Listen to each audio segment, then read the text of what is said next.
Oi pessoal, tudo bem com vocês? Esse é mais um vídeo do canal Oficina de Espiritualidade e da série A Mediunidade com Jesus no século XXI.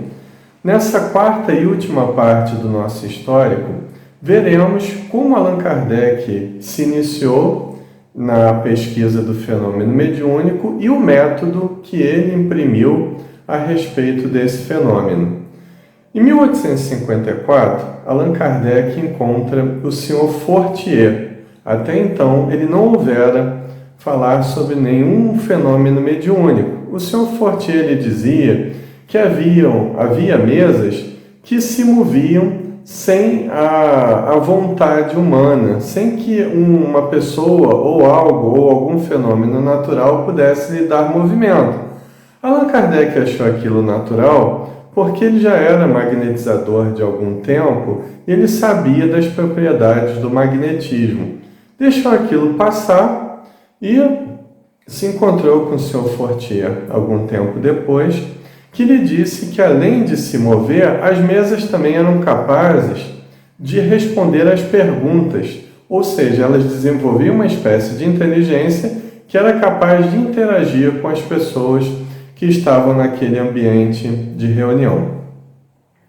Em 1855, no começo do ano, ele encontra-se com o Sr. Carlotti.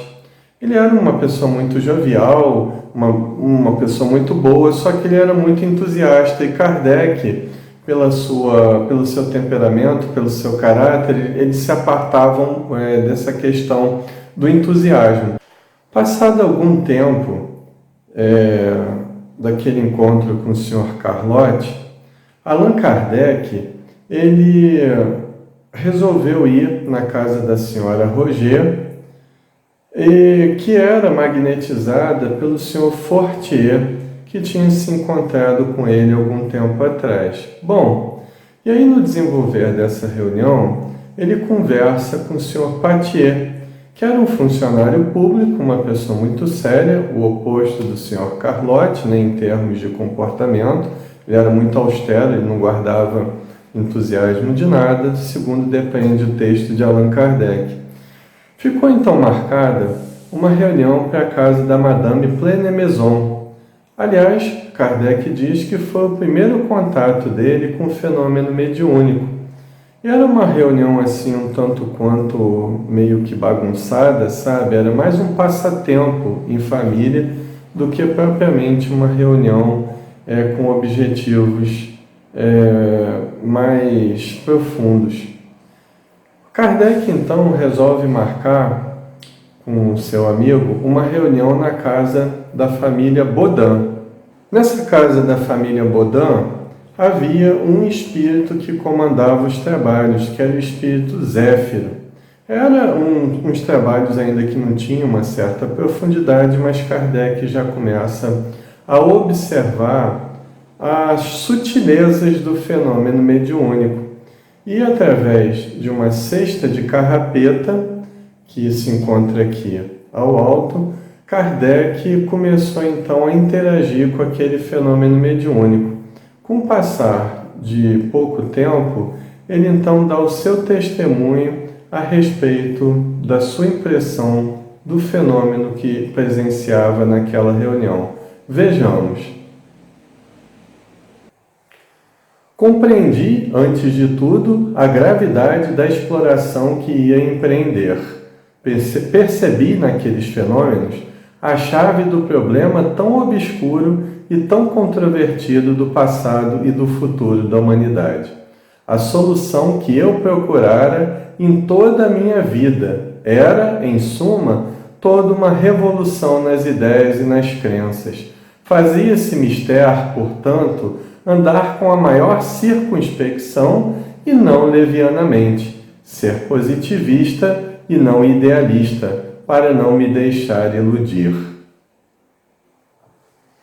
Em 1856, Kardec começou a frequentar as reuniões mediúnicas na casa do Sr. Rustam, pela médium Jafé, senhorita Jafé. Então, foi nessas reuniões que ele começou a fazer a revisão daquele material que ele já vinha preparando nas reuniões da família, na casa da família Bodin, e também fazendo várias críticas, várias perguntas e tirando várias dúvidas através da mediunidade da senhorita Japfé.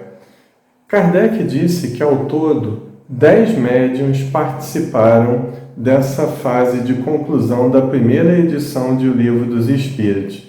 E o método que ele elencou para nós, que ele usava naquela ocasião, era observação, comparação e análise. Ele observava o fenômeno, o comparava através de vários médiuns e analisava, tirava as suas conclusões a respeito daquilo que ele recebia do mundo espiritual. Esse foi o método de Allan Kardec em relação à sua pesquisa que gerou o Livro dos Espíritos. Allan Kardec, em dezembro de 1855, na casa da família Bodin, faz uma pergunta ao espírito Zéfiro se havia algum tipo de anjo guardião que dele tomasse conta e o iluminasse naquela missão que ele sentia que já possuía. E o espírito Zéfiro responde que sim, responde que era o espírito S, mas para que Kardec merecesse a ajuda daquele espírito, ele tinha que estar muito comprometido com o bem, com uma intenção muito ajustada no processo de transmissão do conhecimento superior que vinha do mundo espiritual.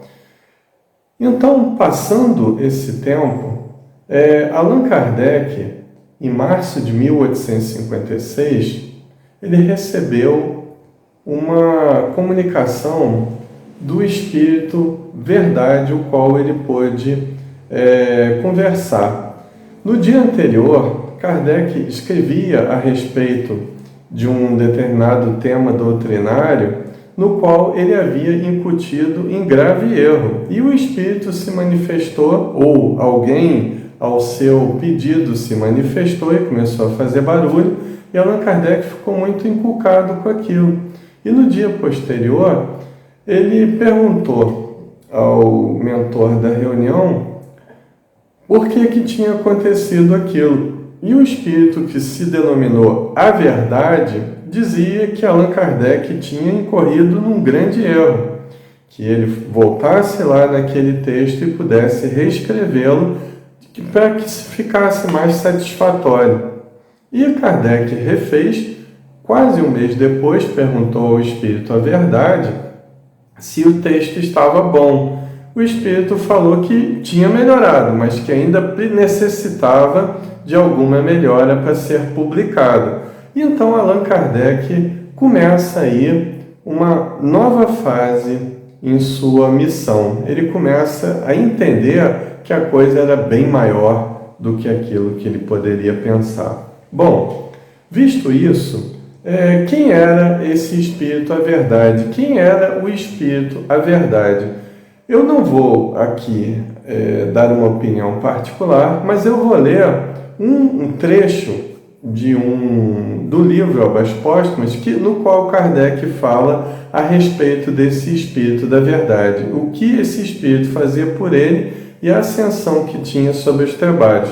Vamos acompanhar e vocês tirem as próprias conclusões de quem seja esse Espírito, que, aliás, deu uma comunicação inconfundível no final de O Livro dos Médiuns também, que deixou praticamente revelada a sua identidade. Ele que era uma individualidade, não era apenas uma coletividade nesse contexto. Ele se apresentou como uma individualidade.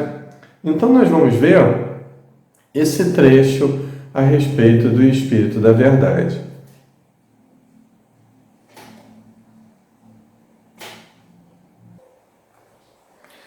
A proteção desse espírito, cuja superioridade eu então estava longe de imaginar, jamais de fato me faltou, a sua solicitude e a dos bons espíritos que agiam sob suas ordens se manifestou em todas as circunstâncias da minha vida, quer a me remover dificuldades materiais, quer a me facilitar a execução dos meus trabalhos, quer, enfim, a me preservar dos efeitos da malignidade dos meus antagonistas, que foram sempre reduzidos à impotência. Se as tribulações inerentes à missão que me cumpria desempenhar não me puderam ser evitadas, foram sempre suavizadas e largamente compensadas por muitas satisfações morais gratíssimas. Em abril de 1856, Allan Kardec, junto ao Sr. M, recebem de certa forma a revelação de duas missões. O Sr. M dizia que receberia a espada que não fere, mas mata. Ele seria, vamos dizer, o abre-alas de grandes transformações. O Sr. M, que não sabemos quem é exatamente. E Allan Kardec dizia que ele era um homem de posições políticas radicalíssimas. E Kardec também recebeu a sua primeira notícia de missão, da missão que tinha de reconstruir as coisas que estavam perdidas. Foi nessa ocasião junto ao Sr. M. E um mês depois, o espírito Hahnemann, ele confirma a missão de Kardec de todo aquele trabalho com os espíritos pelo qual teria pela frente. Um fato interessante é que Allan Kardec queria se servir de um médium para complementar seus trabalhos da codificação. E os espíritos acharam melhor, ainda que respeitaram o livre-arbítrio de Kardec, acharam melhor não convidar esse médium para fazer parte dos trabalhos, porque ele era orientado por um espírito muito orgulhoso e arrogante, que, segundo os próprios amigos espirituais, os dois acabariam muito mal. E Allan Kardec, então, acatou a orientação dos bons amigos espirituais e deixou o médium de fora dos trabalhos da codificação. Muito interessante é nós observarmos a humildade de Kardec diante daquela missão que lhe foi atribuída pelo Espírito da Verdade. Eu vou ler um trecho para vocês que exprime essa humildade singular de Allan Kardec. Bom Espírito, eu desejara saber o que pensas da missão que alguns espíritos me assinaram. Dize-me, peço-te, se é uma prova para o meu amor próprio. Tenho, como sabes, o maior desejo de contribuir para a propagação da verdade, mas do papel de simples trabalhador ao de missionário em chefe, a distância é grande e não percebo o que possa justificar em mim graça tal, de preferência a tantos outros que possuem talento e qualidades de que não dispõem. E o Espírito Verdade responde para Kardec: confirmo o que te foi dito, mas recomendo-te muita discrição se quiseres sair-te bem. Tomarás mais tarde conhecimento de coisas que explicarão o que ora te surpreende. Não esqueças que podes triunfar como podes falir. Neste último caso, outro te substituiria, porquanto os desígnios de Deus não assentam na cabeça de um homem. Allan Kardec, então, com humildade singular, fica feliz com aquela outorga do Espírito da Verdade, mas também preocupado pelo volume de missão ali que já tinha lhe sido confiada. E o Espírito da Verdade, com muita sinceridade, diz: usa discrição e, se você vier a falir, outro vai te substituir. Então, isso é um alerta para todos nós que ocupamos cargos que, de certa forma, enfatizam uma certa liderança, porque ninguém é insubstituível. Quando não damos cabo do nosso trabalho, com certeza outros podem fazer, às vezes até de forma muito mais satisfatória. Allan Kardec, então, já de posse de grande parte do trabalho que o Espírito da Verdade havia acompanhando ele fazer, recebe então uma orientação do Espírito da Verdade, que o trabalho estava bom, mas que seria lançado apenas parte dele, que já causaria muito estardalhaço na sociedade aquelas ideias. Então a coisa teria que ser gradativa, né, feita por parte, que Allan Kardec não tinha nem dimensão da proporção que aquele trabalho ia tomar, como ele mesmo fala no livro Obras Póstumas. Então, em síntese, esse é o método que Allan Kardec usou: observar, comparar e analisar, para todo aquele fenômeno com o qual ele entrou em contato em termos de mediunidade. Se você gostou desse vídeo, curta, comente e compartilhe para que o nosso canal possa crescer e levar a doutrina espírita para mais pessoas.